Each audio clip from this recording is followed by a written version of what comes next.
Artan, po shpërndahet shumë për me mbyll, pyetja e fundit për me mbyll këtë intervistë, po shpërndahet shumë një deklaratë e Kadri Veselit. Ndoshta që u kanë spontane, po deklarata ma e ashpër që unë mendoj që e ka pas ndaj Albin Kurtit, e ku i thot ka më ta pa sherrin këtë Kosovë. Si kryeministër, sherrin ka më ta pa Kosova, kimi kthy Serbinë në Kosovë.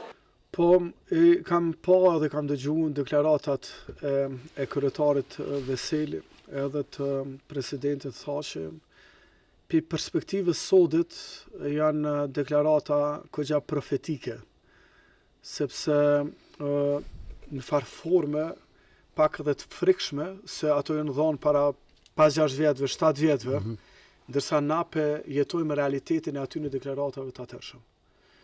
Edhe kjo të regon diçka që edhe Veseli edhe tha që në hatjen politike kanë pas të jashtëzakonshme dhe e kanë edhe me tutje besoj.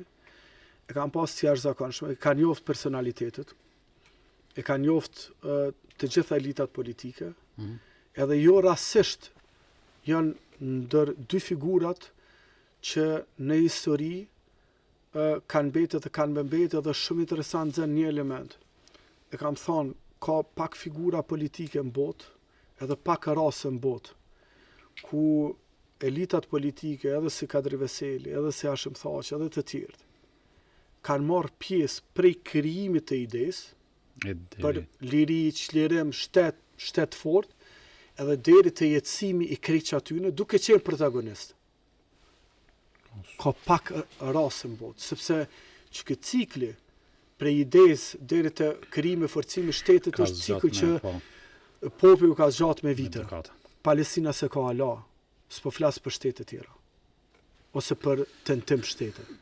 Pra, unë mendoj që jo rasisht kanë qenë në për betejat ndryshme, jo rasisht e kanë nuhat kush din me kanë me popullin, edhe në beteja kombëtare dhe kush jo. Kështu që deklaratat e tyre jo veçon, po dhe populli u pa që i merr seriozisht.